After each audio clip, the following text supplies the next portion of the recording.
to make things work and to be successful. And that's the only way I've already made money over the years, is having a team of people. You can't do it all on your own. There's only so many hours in a week. There's only so much you know. You can go out and learn it, but you're constantly learning. You just gotta keep increasing your knowledge and the level of people you deal with. Yes? The name you gave out, that's the commercial real estate at dealmakers.net. That's the email address? Yes. Okay. Oh, okay. So there's no URL to get to that Dealmakers website? If you type in dealmakers.net, www.dealmakers.net, that's their main website. But I give you their email blast address. Basically, you type in what you want to send out, you put on the line commercial property in Michigan, industrial property in Michigan, and you type your own ad, basically, and you hit send, and out it goes. Okay. Thank you. And they send a confirmation back that they received it. When you're looking at different property, is there demographics for like whatever county you want to look, whatever's in that available in that area? Can you pinpoint it that way? Dealmakers doesn't work that way. They're like a clearinghouse for all different kinds of property. If you go on LoopNet, that's something you can get onto, pretty much free. They have a premium service you could sign up for. I don't know how much it is. Right. I have it at my office, but I honestly don't know how much it costs. But LoopNet, there's CoStar. CoStar is really the biggest one that the commercial brokers use.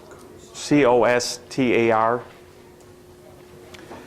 It's somewhat inexpensive. I think it's like $30 or $40 a month. But it gives you all the high-profile properties, apartments, office buildings, the triple net lease properties all around the country. There's a lot of companies now that build shopping centers, office buildings, office parks, just for the intent of a corporate tenant, and then when they get it finished and built, they sell it. They're actually building product for the 1031 market. It's a mind-boggling business. They have a guaranteed tenant, they have a guaranteed exit. Takes big money to play there, but that's kind of where I'm gravitating. That's where I want to go to. We're working with different people now through different networking. There's high net worth individuals from other states that are coming here to Michigan to do projects. And we're starting to get involved with them right now. A different team of people I'm working with. And they have the money, they want to do these big multi-million-dollar projects here in Michigan. We get the project up and going, and then we could sell the project or hang on to it. Just a lot of different avenues.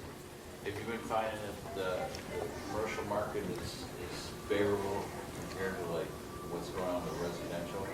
The commercial market's always favorable because it's not talked about. There's always growth. This depends on what city.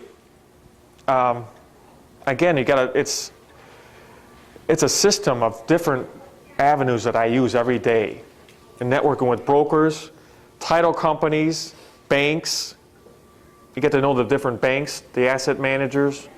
They know a lot of things about what's going on, new development. There's a handout that I have, Janik handout, and it's really where I've found a lot of deals over the years, starting out with my dad, is through the city officials. That's what I want to talk about right now. The city officials are very well-paid people, but they're the pulse of the neighborhood. If you want to invest in Clawson or Berkeley or Birmingham or Royal Oak or Bloomfield or any other city, go up and down the corridor, those are the places you start with. I guess when Janet gets back in the room, we can hand this sheet out, but basically it talks about the different people that you need to know to develop a rapport with at the city.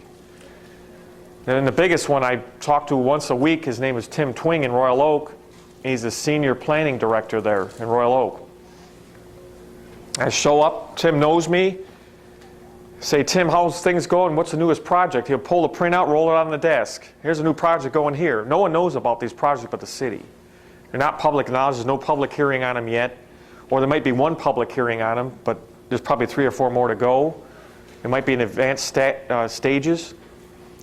So that's a way to locate property or around that development, to learn about what's going to be built in that development, because that has a big impact of the neighborhood around it.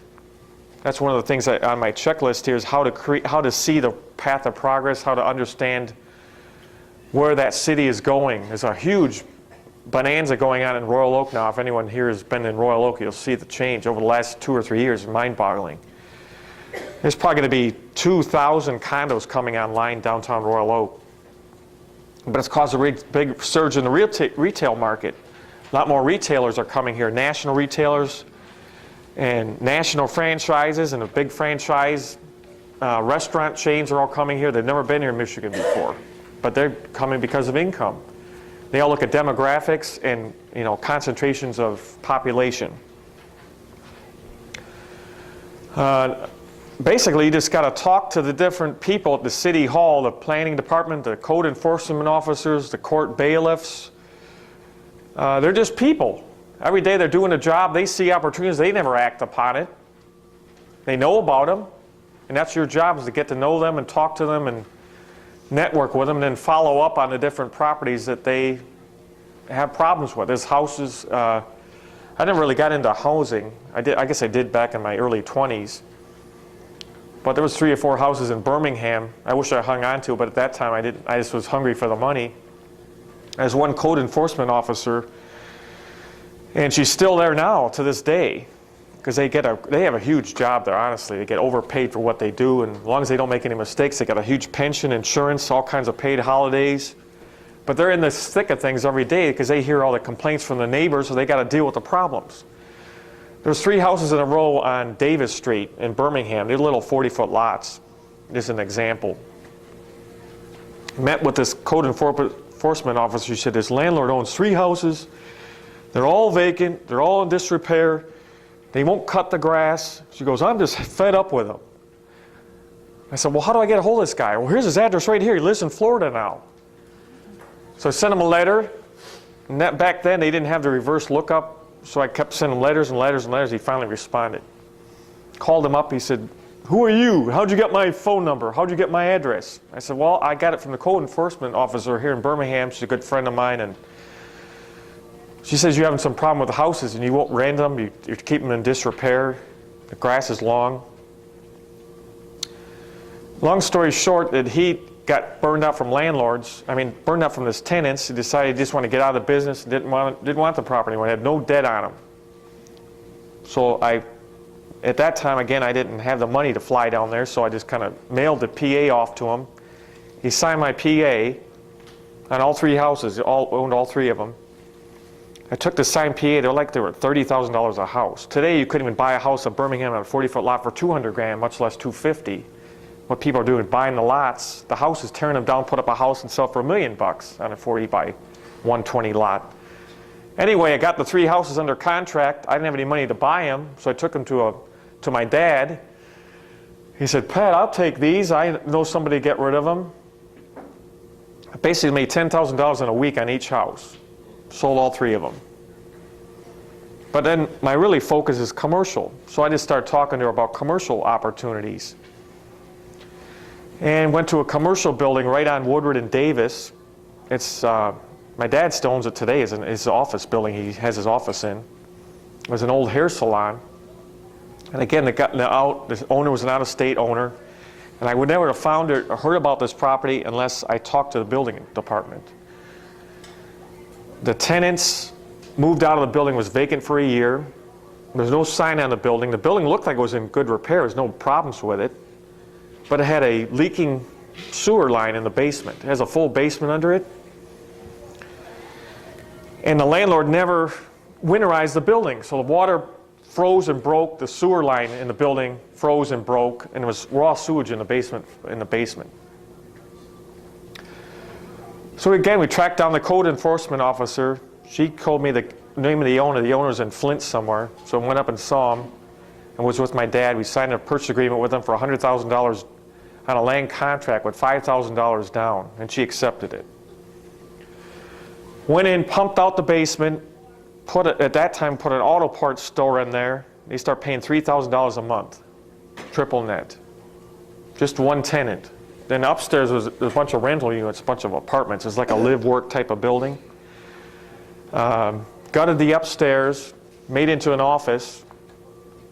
Then there's a little garage in the back, converted that to an office, and leased it out. I still own it to this day.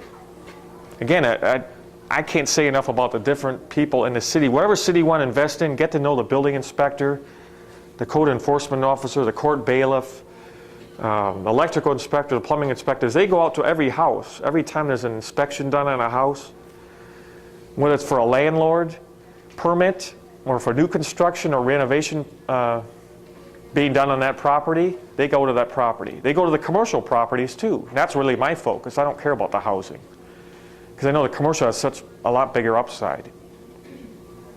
I mean, that's one of the ways, I guess, my most successful ways is dealing with, on a local basis, is dealing with the city inspectors, because they're so available. They're just people there every day. You go in and meet them between 12 and 1. They're usually inside having lunch inside, because they don't go out for lunch. They have no one to talk to. You go and talk to them during their lunch hour. Out during the day, in the morning and the afternoon, they're out doing inspections. Going from one house. Yeah, oh, absolutely. Bring them baskets of fruit, pizza. They're not really difficult people to deal with. You don't have to bring them a lot. Bring gift certificates, and they remember you. Believe it or not, they remember you. Another way I've dealt with is banks. I want to touch on that, how to locate distressed properties through banks. Again, my focus was never residential, it was always commercial, industrial, and over the years I've acquired a lot of properties. We've acquired a lot of properties through banks. When they take back a property in the commercial realm, they don't really take it back. They put it into what they call workout. There's a department where all they do is kind of sweat the details. Should we or shouldn't we take this property back? They don't want to take it back, because they know they're really going to take a hosing by taking it back. That's the best opportunity, to buy one that they have taken back. Because they know when they take it back, there's no income stream, there's no way the tenant's ever going to, or the owner of the building is going to redeem it, because the case is closed. They got to list it with a broker. They know they got to take a huge haircut and sell it, and they got a huge carrying cost. The taxes on a commercial building are probably 4 times what they are on a house. I don't know if anybody knows that, but it's a crazy problem to have. But again, most of the time you don't worry about it, because the tenant pays the taxes anyway. But a typical house, say in Birmingham, a little tiny house on a 40-foot lot is $7,000 a year. A commercial building, the property taxes are $30,000 or $40,000 a year. In the city's eyes, all the landlords are wealthy, so they just shouldn't have any discount on their real estate taxes on their buildings. In addition to that, the tenant pays personal property tax, which is another add-on cost to operating a business. So anyway, go back to the banks. You deal with the banks, their workout department, you get to know those people, you take them to lunch, you go visit with them. It takes a lot of time over the years, but you get to know who they are, and you get to develop a rapport with them. Again, all their job is to get the property back and find a workout solution. You can go meet, they'll give you within time, they can give you a property list of property they have in workout. You go meet with the property owner, try to do a joint venture deal. You analyze it, say the occupant's usually the tenant or the property owner. He has a manufacturing business not doing well, but he never thought of partitioning his building down and try to lease out the back half. That would pay his mortgage payment, but they don't think like that. They just think about, wow, I got to get my business going so I can make more money and keep the bank off my back. So that's the kind of things you got to be creative with, and you learn by actually getting out there and doing it. Is dealing with people and thinking about their problem and trying to find a solution. That's how you get paid. Is value added, what you bring to the table to help that person out. Whether you help the bank out by bringing the loan current, or just taking the loan out current, just buy the whole property from the bank. There's different opportunities. I don't know if everyone saw the sheet there, but basically those are the people I've talked to at the city. But I want to talk about now is the people in the bank industry, that the asset managers and the workout department. These are people that they hide. The bank doesn't want to be bothered, but they're every bank has a bank workout department and a whole group of asset managers. They deal with all of the bad loans gone bad, bad industrial and commercial mortgages. A lot of banks don't have any, but a lot of them won't admit that they have any. So it's, again, your job to keep after the different banks. The bank, if you bank with LaSalle Bank or bank with Fifth Third Bank or Huntington Bank, they all have problem properties that they want to get off their books. You just go meet with them. Again, if you just develop a rapport, find the property. That's what I want to teach in my mentoring class, is how to do that more in depth. It's not something I could talk about in 4 hours or 5 hours today. Basically a system I've developed over the years of how to analyze it, how to find partners to put it together, or some deals you just look at and you figure it's not worth, it's something you want to pass by. And say, what else you got on your list? Are you Go ahead. talking about the banks that are your local branches, or are you talking about banks downtown?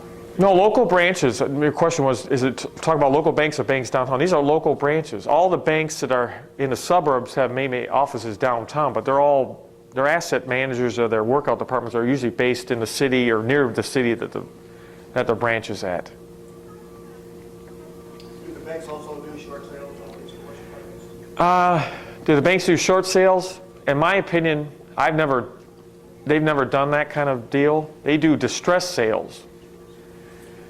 They don't really deal with properties like a residential side.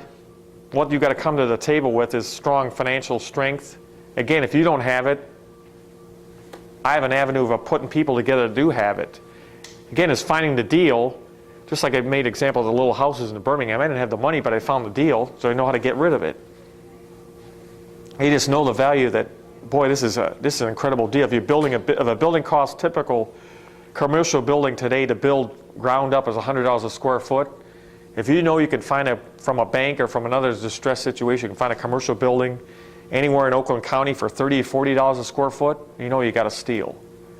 It's just numbers game. After time, you get to know value, and whether it's occupied or not, at $30, $40 a square foot, you're stealing the building.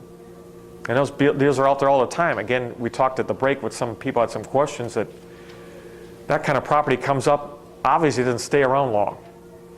The brokers in the business have the clients that buy that. I call them the white sharks. They come into town or come up from the deep water. They got their firepower. They just put it under contract. They close on it, or they tie it up on an option. Then they put a group together and go buy it, or they'll buy it just to hold it. Friends I know today just deal with properties they buy and hold. They don't ever sell it. There's a guy that owns a chunk of Woodward Avenue in Royal Oak. He bought it like 4 or 5 years ago. He said, I'm never going to develop, I'm just going to sit on it. There's a vacant building there. He sat on it and sat on it and sat on it. And he built a little strip center next door. And he wanted to expand because they had 3 national tenants in the strip center. And he finally sold out. I think he sold out last month for $1.5 million. He paid $200,000 for it. Just sat on it. But it's got the Woodward frontage. You got 80,000 cars a day going each way on Woodward Avenue. It's one of the highest traveled roads in the whole state of Michigan. So that's all a retailer wants, is get their nose out on Woodward Avenue. So over the years, Woodward Avenue seemed expensive back in the 80s, but in the year 2006, it's like gold. Who knows what it'll be in 2012 or 15 as the cities keep growing, all the infill development, all the condos, the high-rises going on. That's basically just riding the wave of appreciating value of property. In the commercial world, it's so much stronger than residential. Residential house might go up 10% or 12%. A commercial building can go up 100% in 1 year, because it's all driven by income side. A house is a residential home is driven by the value of the house in the neighborhood. Say a residential house costs roughly $120 a square foot to build from the ground up, vertical cost, excluding your land cost. A commercial building has land cost. The land cost might be $40 a square foot for the dirt, and you might have $50 or $60 a cost for vertical cost, because it's really a simple structure. But the income side really drives a commercial property up that it's worth $200 or $300 or $400 a square foot, because you got the income side, the replacement cost, and the construction cost. The market value is all driven by the income in the commercial world, really, because that's what the bank looks at, and that's what you guys are going to be trained to look at, is look at the income side and the income potential of a commercial property. That's where the payday is. Mark mentioned earlier about this building in Detroit. he had a source that found it, and he brought it to me. And I just this is a quick analysis. It's 160,000 square foot. I think it was about $100,000 of back taxes, 25 grand is what we bought it for, 125 grand. We brought an investor in to do the repairs, but I just knew in my head, you can't even buy the building, much less put a parking lot in for 125 grand. It sits on 4 acres and has another 2 acres across the street that wasn't paid, but it's already fenced. I said, you can't beat it. Again, that's the kind of value that once you hear about it, you just got to jump on it. You make a decision, you go with it. Put it together, get it under contract, go meet the owner, do whatever it takes because it won't be around long. And even if it's got an environmental issue, again, we'll talk about it a little bit later, but there's ways to deal with that easily to ensure you're not at risk on that issue. But honestly, analyzing, I've talked of different ways of how to find property, but analyzing is not difficult. I've touched on it a little bit, but really it's replacement cost. My construction background gives me a leg up, but really all it is a matter of multiplying. Typically, like I mentioned earlier, an industrial building costs between $60 to $100 a build. That's it, a square foot. The dirt's the biggest variable. In dirt value, it depends on the corridor it's on. But the corridor it's on raises the dirt value. It could be $20 to $30 a square foot for the dirt. But the income side is the long-term effect, which allows you to buy the dirt for $30 a square foot, build a building for $40 to $100 more, and still get enough income to support that. Everything's driven by numbers. It's all a function of income and potential income down the road. So your 60 to 100 includes the dirt? Yes. It does. Yeah, a shell building, if you built a retail building today, they all have slabs. You don't put a basement in a retail building. Basically, trench a footing, pour the footing. They call it monolithic pour. They pour the whole floor with the footing all at once. It's called a monolithic pour. I've known over the years that construction people that know how to do it and do it quickly. They can do a whole slab of a 5,000 foot building in one day. You let that cure 10 days. They come in, they'll block up the outside walls. Again, a retail building, if you've seen one go up or seeing one go up now, go back and visit the site. It's really interesting to watch. It's simple. The outside walls are block, usually 12-inch block, or they're steel stud. A block costs $2 a square foot, $2 a block, and basically it's $2 a labor to put it in place. They block up the walls, then they got a steel truss system they put in, the purlins. They put the roof deck on, you put the insulation down, you put the rubber roof on, you put the equipment on the roof with a crane, then you start doing the facade of the building. The front of the building's all glass, right? What kind of retail building would you want other than glass? You see the Verizon, you see the Starbucks, you see the, there's bookstores, there's dry cleaners. A retail strip, think in your mind or think of one you've seen yesterday or today or last year. What's there to it? Nothing. There's nothing to the building. It's all the income side. It's incredible. A house is a lot more elaborate than a commercial building. And when you lease a commercial or build a commercial building, there's one electrical service comes with the building. And it's all sub-metered out. Guess who pays for the sub-metering? The tenant, not you, not the developer, not the landlord. They pay, they have their electrician bring the service into their space. You might give them a rooftop unit, but they got to pay to have the ductwork done, the electrical done, the plumbing done. They do the restroom in their space. All the expense is on a tenant's back, not on your back. So again, that's why the cost is so inexpensive. You mentioned, how can you do it for 40 to 60? Because you're not paying for it, the tenant is. So if you can find a fully improved building, which I'm still chasing now, there's one through this one asset manager of a local bank here. It's fully leased. It's in a state situation. In a lot of buildings in the commercial world, it's kind of sad, but they're passed on from generation to generation.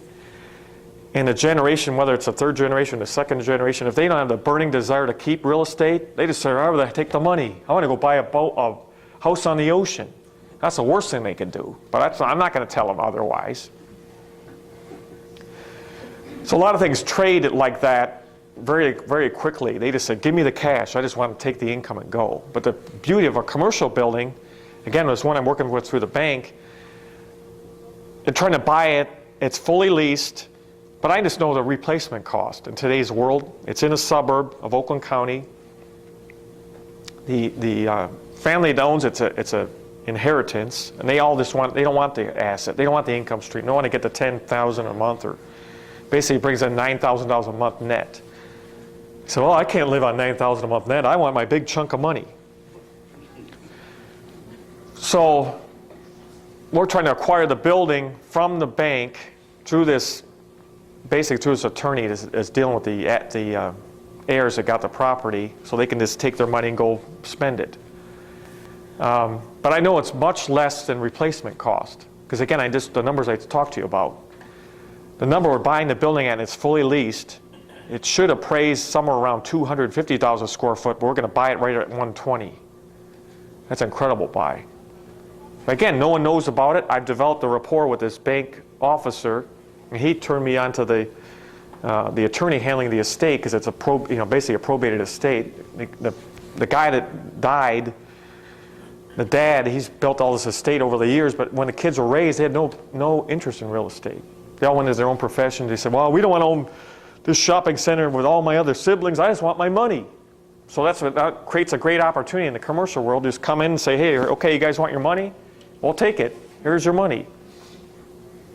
So I'm just saying, that's my opinion, is the best thing to focus on is city officials, bank officials. You network with banks. I mean, we network with attorneys, investment clubs. You never know what different avenue is going to bring in property for you. And just the simple things I talked about here give you an idea of the flavor for how to recognize a value, how to tie that thing up, and then try to either sell it or put a group together, a joint venture team together, and away you go. You can sell the property if you just want the money and go on to something else, or keep it, refinance it. That's the biggest thing about commercial that I really enjoyed and I've loved over the years. You don't really have to sell the property because the tenant's paying the mortgage down on the property. The rents are going up. So on the bank side and the appraiser side, the building is going up in value. So you can always get an 80% loan-to-value loan on a commercial building. And the income's based not on what you make, but what the tenants pay. So over the years, rents go up no matter what people say. Oh, everything's trash, the economy's trash. That's all baloney. That just sells newspapers. There's always a big demand in commercial, retail. The market's always going up. The rents are always going up, whether you know it or not. Food's going up. People don't realize it. Lumber goes up. They took out of the CPI index. They took lumber out. They took fuel out. They took food out. So they said, well, CPI is only 4%. Not really. Not if you add in the real cost of living items that we deal with every day. So that's really the focus is on the find, fix, and flip avenue. That's how to exit the properties, to bring a group together to buy it, tie it up and resell it. Oh, I have a question in the back. Yeah, who's going to be able to produce the best information as to the demographic shift, where you've got the father who passed away and then the family that needs to liquidate property? Other than a relationship one-on-one with the bank or the attorney, does anyone track that information? Your question was who can give you the best information on a demographic shift? Correct. Or someone wants to sell an asset?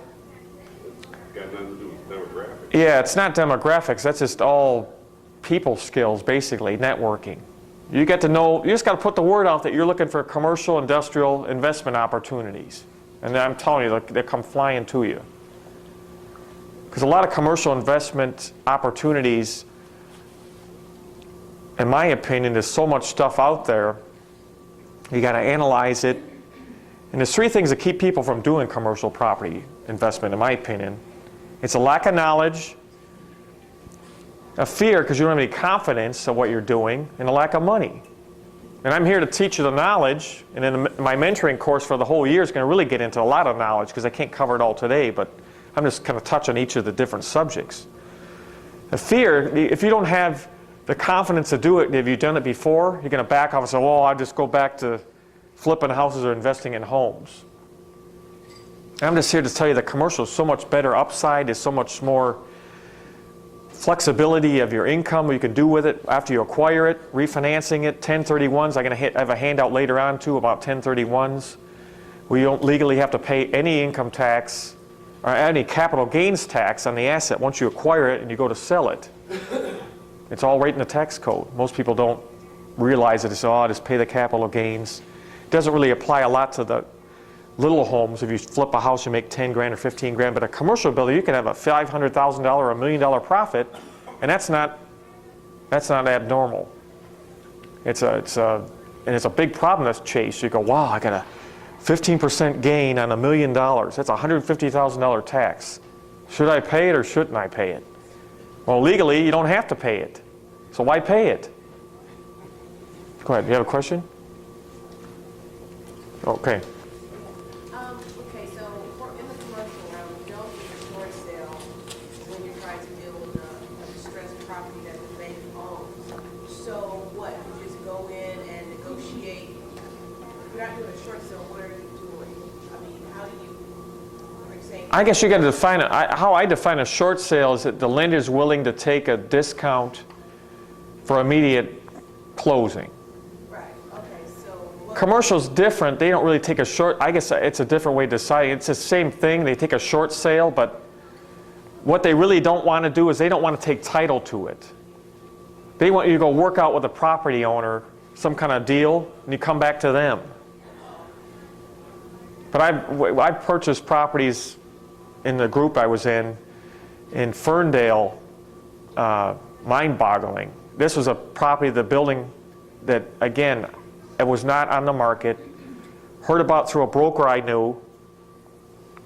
The next day, went and visited the building. It's 60-some thousand square feet. This is going to tie into the public adjuster upside. They're like gold, in my opinion. That's a real-life example. It's a building in Ferndale. Was through this broker, heard about it. He told me it's a pocket listing. Commercial brokers, like residential brokers, have pocket listings. They don't want to expose a commercial property to all the commercial world. If they know a buyer's going to, that they know has a wherewithal to buy a property and they can capture the whole 6%. Again, they're all commission driven. They just don't make $20,000 a year. They'll make $200,000 or $300,000 or $400,000 or $500,000 a year, all commission income. So what they do is carry these properties around in their pocket, and they network through all the different sources that they have and try to expose property to them. Well, this guy I found, honestly, was on the golf course.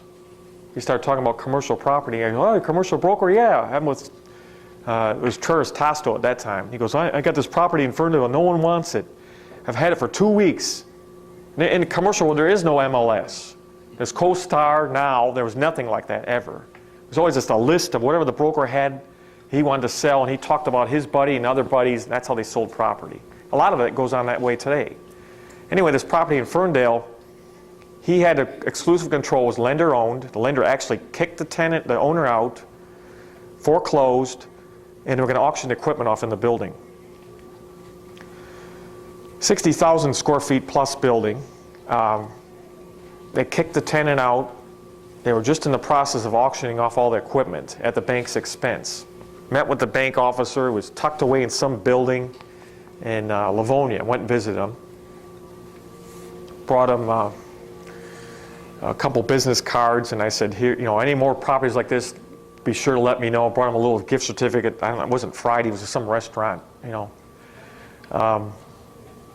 He started telling me all about the property. He said, how'd you hear about this? I said, well, from this broker over here. He goes, yeah, he's a good guy, but I'm really stressed about this property. I want to get it off my books. I said, okay, what's the deal on it? He said, well, the owner's been in it for a year. We had him in workout for a whole year, paid no payments on it. We didn't want to take it back because we know all it's going to do is cost us money. He's full of equipment. The building's full of equipment. All his machinery all bolted to the floor. Bank goes, we take it back, we got to take a haircut. We're going to sell the building at a discount. We're going to have to clean the building out. The roof leaks. We know we got to put a new roof on. And then some of the equipment on the roof, the mechanical equipment doesn't work. We have to replace that too. So we started negotiating with the guy. It was like $600,000, which is $10 a square foot for a building. That's incredible. Again, the bells start going off in my head. So again, I couldn't buy it, so I brought my dad with me. He got, by the end of the week, we met with him 2 or 3 at a time, we got him to $300,000 for the building. He put a new roof on, all new mechanical on the roof, all new mechanical equipment. They sold all the equipment off, broom cleaned it all, and left it empty. Then they had, back then there was no environmental issues, but they had some kind of a building report done, like they call an as-built plan. They hire an architect, they go in the building, they measure every nook and cranny of the building, all the dimensions from the floor to ceiling, and they give you a set of prints. That costs like $5,000. That was one of the things we acquired. Took title of the building. Again, I didn't have any money. My dad did. So he had a credit line. He has commercial buildings. He has credit lines on his commercial buildings, like a line of credit. You could write a check tomorrow for any amount of money because you have a line of credit on your commercial building, the equity in your commercial buildings. Bought the building. Found another broker I knew. I wasn't a broker then. I knew him up, and he said, Pat, I got a tenant moving from Detroit, and he's got to be in the suburbs. He's got to move in now. He's a florist, a wholesale florist. So they moved in. They start paying $20,000 a month rent immediately. They put coolers in the building and everything else. The next summer, this ties in with the public adjuster, we had a big storm. Part of the roof blew off. And the rain came in. It leaked down inside the office. There was office space upstairs because it was an industrial plant. It ruined the carpet, the walls. The insurance company was clamoring around, call them up. Oh, we got a claim here. And they go, oh, well, we're going to send one of our adjusters out and they'll take care of you. And they'll try.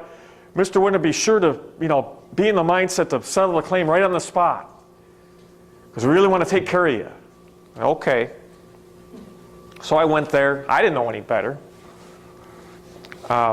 Met with a guy, and he goes, well, yeah, I see you got a lot of damage here. It's like $50,000. And, yeah, we probably should just, settle that right now. Kind of kept looking down. He had this paperwork out, and he kept wanting me to sign this form to agree to it. And I said, no, I don't know. So I didn't know anything about it. I said, I mentioned it to Mark. Mark goes, well, do you have a public adjuster? I go, what's a public adjuster? He goes, well, basically, there's someone that works on your behalf with the insurance company, but they're your agent. They work to your best interest. They read the policy, create a cost analysis of what that damage occurred at union scale wage to repair it, and then they get 10%, depends on the floating scale. In the industrial world, it's negotiable, but usually in housing, it's 10%. We paid this guy 8%, but he got us $370,000 instead of $50,000. So insurance pays. Subsequently, 2 years later, it was a very cold year. The whole building was sprinkled with a sprinkler system. Again, you have the full policy in place. Insurance policies, I don't know, $3,000 or $4,000 a year. At one end of the sprinkler system was near an outside wall, and it wasn't heated. It was heated, but obviously not warm enough. The sprinkler system froze and broke. The sprinkler system has a 4-inch line coming into your building of water. It triggers that head. That head went off. Basically, it blew off that end of the pipe. It's a 2-inch pipe. So overnight, the water's running, and no one knew it was on. Lieutenant comes in the next day, there's water running into the door. He opens the overhead door, and there's a big lake of water comes running out. Again, called up the public adjuster. He went out there. Insurance company, once they get the public adjuster involved, they go, uh-oh. But again, they're hired for you. It's your benefit. The policy covers what it should be, cost to repair it, a normal course of events. If you hired it out to a union contract to do the work, to get done what should have been done, the damage caused from that event. That's what your policy is for. I didn't tell him the public adjuster was involved, first of all. I just want to play with him, see what he'd come up with. He goes, well, Pat, we evaluated it. Yeah, all you really got is a bunch of water in here. You could just kind of just send a company in to suck the water up, and the rest will just kind of flow out the building and be okay. It didn't do any structural damage. I said, what about the carpet? What about the upstairs office space? Well, that's not even occupied anyway. Well, here's $72,000. Can you sign this? No, I'll get back to you. So I got the public adjuster involved. They went back and forth. This time it took them like 2 or 3 months. I didn't even want to know what the number was till the end. And he came to me, and his name is Ron. He goes, I don't know if you want to take it or not, but I think I got him at 620.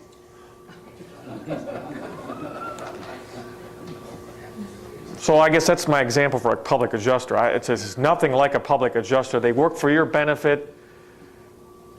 Again, that's a retail cost to repair. The insurance company knows what it costs at retail, and they know what it costs at wholesale to get done. But under the policy guidelines, they got to pay you a negotiated fee for substantially what it costs to get it done if you were just to go hire somebody to get it done and do the work. We didn't do that, obviously. We just do it internally because the people I know got the work done. We just gutted the upstairs, replaced the carpet. They vacuumed all the water out of the building, replaced the sprinkler system, recharged that end of the building.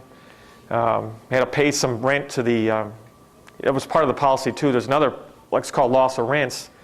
It disturbed some of the business of the tenant in the business, so he got paid too. I don't know how, that was a different issue. I didn't get involved in that, but again, the same public adjuster helped him through that issue.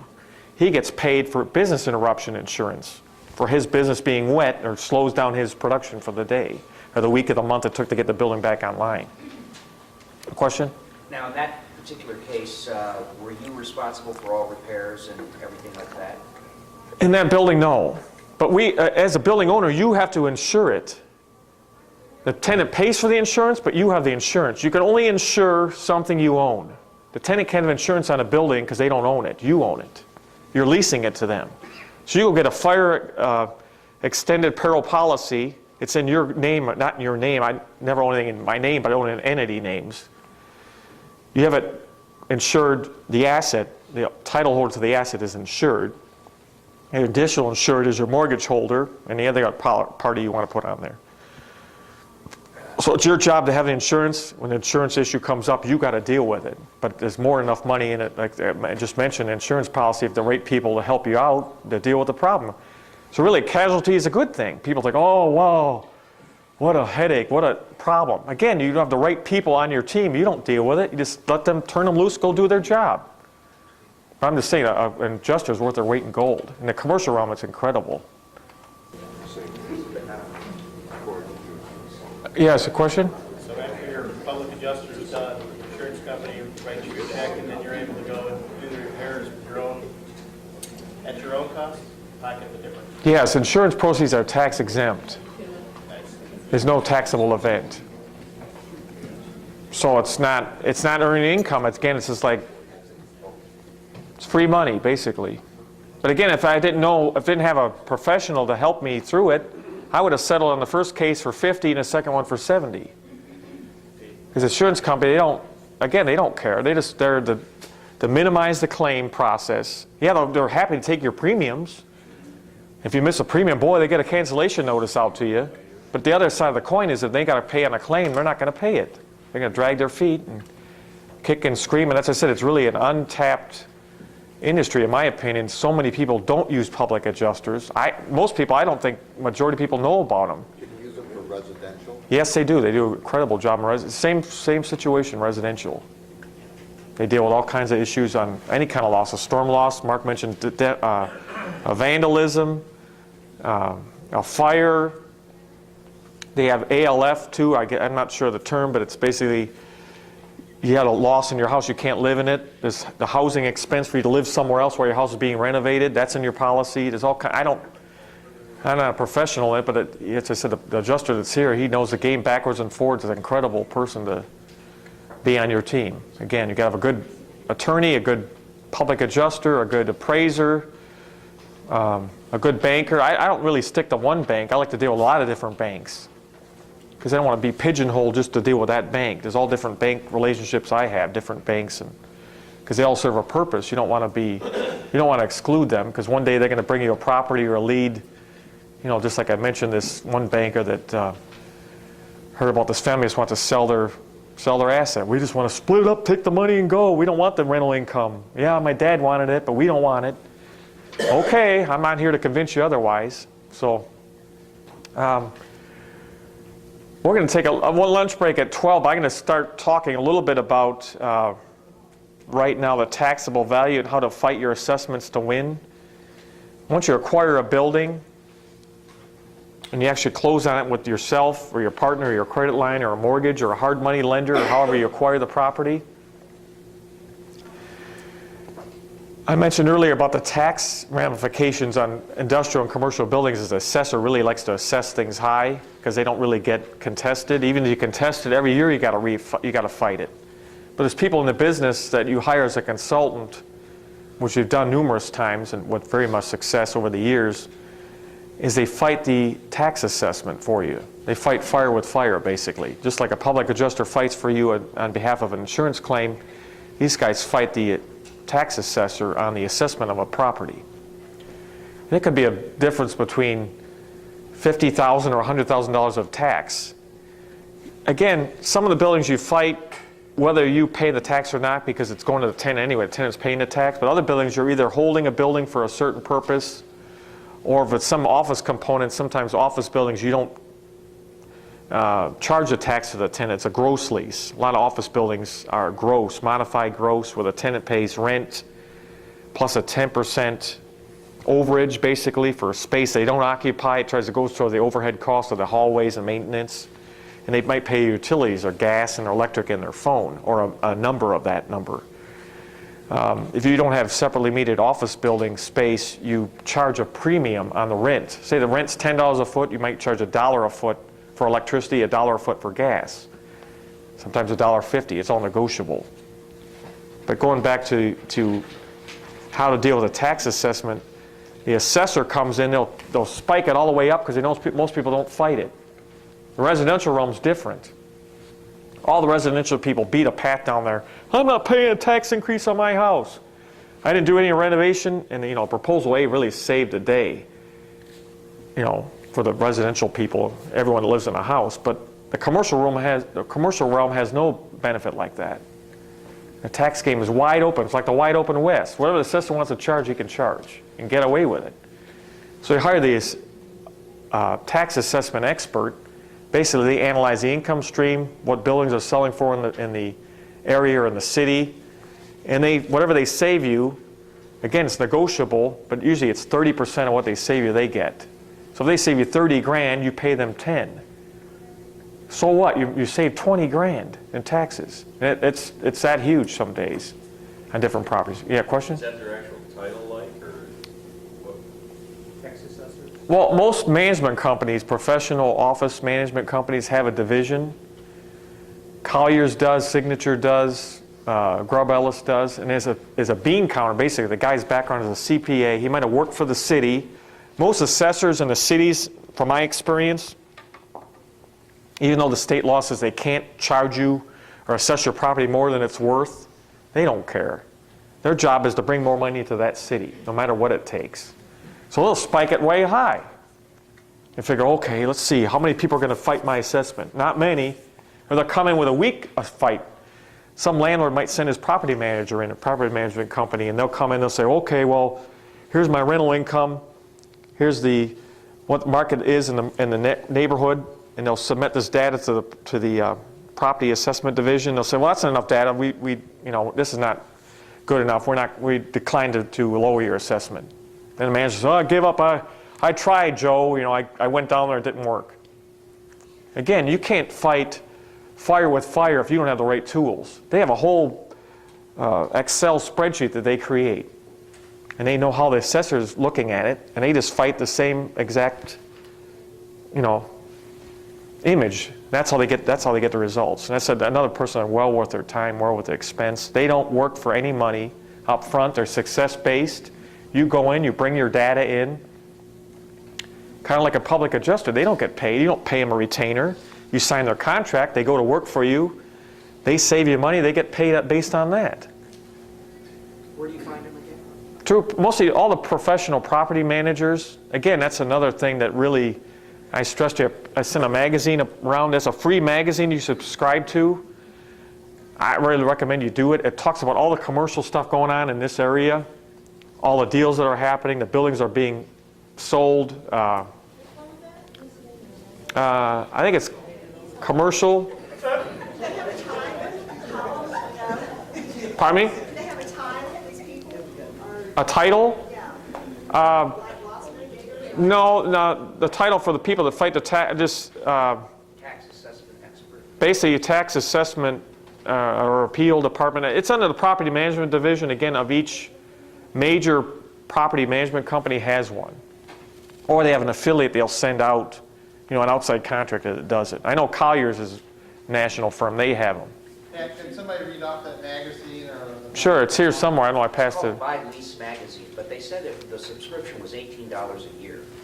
You're No, saying it's free? it's free. They'll send it to you? Yes. Okay. That's just a newsstand price. I got the number from them on the back. It's 1-800-633-0790. 1-800-633-0790. Okay. What's a 10 cap?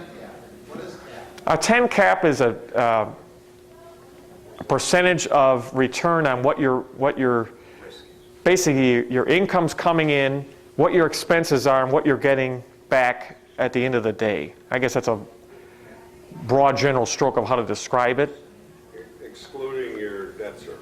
Right, but I don't really look at things like that because, again, that's, my opinion, those are institutional buyers or 1031 buyers that have a big problem to solve. They have I don't know, 1,000 acres of land, or they had, a 200-unit apartment complex. They've owned it for years, they've appreciated it for years, 6 or 7 or 8 or 10 times. They got a huge gain. Now they're saying, "Whoa, I got to take this $3 million gain, and I got to put it somewhere. All they could buy is 1031 properties. Going to buy it immediately, trade right into it, and they get a 10 cap, a 10% return. They go, "Well, I'm safe." So 10 cap is a 10% return? Basically, that's a good way to put it. 10%. Minus expenses? Yes. I mean, Bob could be more thorough than that, but that's basically an overview of how you view a return. I mean, it's really, you can get into a lot of calculations and, as I said, I guess really never got into that realm of investing because to me that's municipal money or pension fund money. That's what they buy. That's what they focus on buying. They'll buy 15 Starbucks. They'll buy a package of 30 Wendy's restaurants all over the country. And they just sit. They wait 7 years, and then they roll it over into another property. They'll take all the gain on that 7 years because those Wendy's go up, the rents go up. They sell more hamburgers or more bruschetta sandwiches now. So the rents go up, the demographics go up, the cost to build a new Wendy's goes up, so that property raises in value. Every 7 years, typically, these big buyers, they turn it. They'll sell it. Maybe have 20 Wendy's. They'll sell it to make a $12 million profit. They'll take that $12 million profit and they'll put that $12 million plus the money they had they first started with, maybe $5 or $6 million, and move it into another group of 1031 properties. Maybe 100, standalone Starbucks stores. Go ahead, question? So obviously it's best if you have a vacancy, you increase the value if you bring in a higher credit tenant. Absolutely. That's always the game. How do you find the highest credit tenants that are out there? You don't. Again, that's why you get the best brokers. I'm a broker, but I don't know the retail world. I wouldn't want to try it. It's like a surgeon. There's a lot of different surgeons out there, but if you need a heart surgeon, you're not going to hire a podiatrist. You hire a person that deals with retail. And they work hard for the money, and I don't never discount their money, what they're going to get paid. But they they go to all these national events with all their national retail chains. They have one in Las Vegas, they have one down in Florida. It's incredible. I mean, probably 300,000-400,000 people go. And they fill up all the different casinos, and they have these big, setups, elaborate food displays. They spend hundreds of thousands of dollars a minute when they're out there. And it's all about money. I guess to talk on the next step is here, I really talked a little bit about already is income upside.